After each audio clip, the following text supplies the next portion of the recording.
Good evening. I'm a professor of engineering policy. Engineering and policy are not two words you find together very often. And that's one of the theses I want to bring out. I'm going to talk about three things: infrastructure, I'm going to talk about leadership, and I'm going to talk about governance. Those are three things you never hear together either, at least in my country. A lot of what you've heard tonight already has been around transport, not exclusively, and that's just one component of infrastructure in a city that makes a city a livable place. There are lots of others. There's energy, there's water, there's waste. And by now you'll have noticed that I haven't got a clicker in my hand and I haven't put any pictures behind me, because the pictures that normally are produced are of power stations and bundles of cables and sewers, and I didn't think that was appropriate, really. So I'll have a glass of water instead. Those infrastructure utilities are ones that we take for granted. They're very often buried under our streets, and they make a city livable. They deliver the capability for the services that other talkers have talked about, on which we depend. And in most developed countries, those utilities, those infrastructure services have been in existence for 50, 100, in our case, 150 or even 200 years. And during that time, because most of them were buried, we forgot about them. And most of the developed world is now beginning to realize we need to do something about renewing them, replacing them, modernizing them. And the new one, of course, which we didn't have then, is ICT, broadband, high bandwidth communications for sharing information and for other social purposes.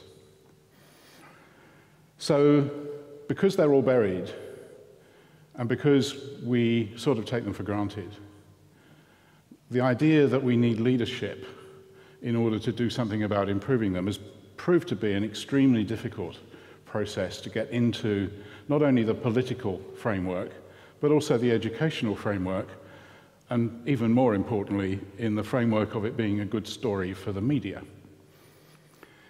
So that brings me on to leadership. Leadership in cities is rapidly growing to be an important factor in the political framework of the human existence on the planet. After the end of the Second World War and we formed the United Nations, national leadership became important. And of course, quite often now we see a lot of news about the leaders of nations meeting together, G with some number after it, which seems to grow every time they meet. We very rarely hear about the meetings of city leaders. C40 is the big fashionable leadership group, but that doesn't appear to attract anything like the attention of the media that national leadership does. And yet, as you've heard already, a very significant fraction of the GDP of the world and of the population of the world live in cities. So one of the issues is the tension that is existing and will exist even more into the near future between the group of people who lead cities and the group of people who lead nations. Because at the moment, they tend not to meet together at all. And that is very worrying, because cities depend upon the nation in which they're situated for their well-being. We've heard a lot about transport, as I said already this evening, but actually the water and the food, the waste that is disposed of from cities and the energy generation tends to occur outside the cities in what is called the hinterland of cities, and it can be hundreds of kilometers away from the center of the city. So what a nation state does to its hinterland around its cities and what the city chooses to do for itself are very interdependent. And yet there is no mention, usually, of a dialogue, a discourse, a collaboration between the leaders of the nation and the leaders of the cities. They're indeed quite often exactly the reverse. There is a conflict, a sense of competition for resources, whether it's financial resources, land resources, or political capital. And as a result, we end up in a developed country with a standoff and no development, no way forward, which, because everything is slowly getting worse, you may think I'm a pessimist. I'm not. I'm an optimist, actually. that we're not in a very good place, which is why leadership is crucial, why C40 leaders, G20 leaders need to get their act together on behalf of the people. And I absolutely agree with everything that's been said already. It is all about the people.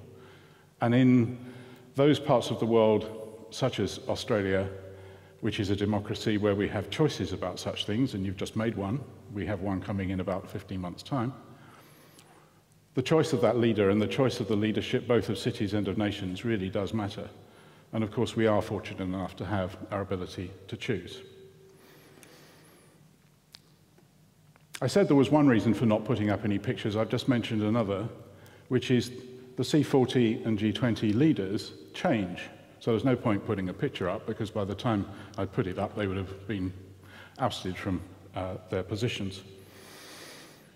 That is, of course, another difficulty, that the sustainability of the knowledge of leadership in both of those communities changes. It's one of the penalties of democracy.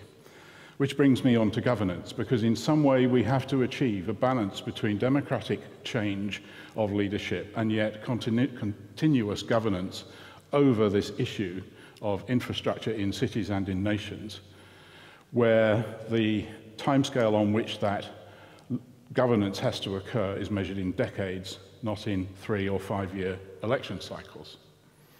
The tension between those two issues is very important. And at the moment, educational establishments do not do very much about that. We tend to moan about it, but don't do anything about it.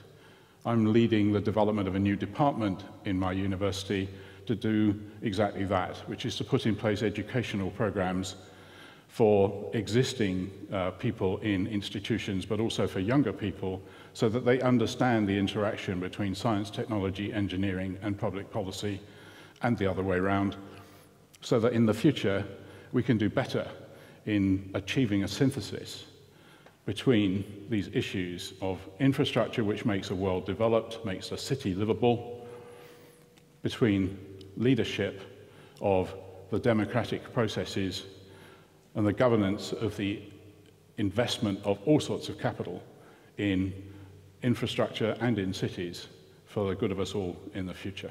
Thank you very much.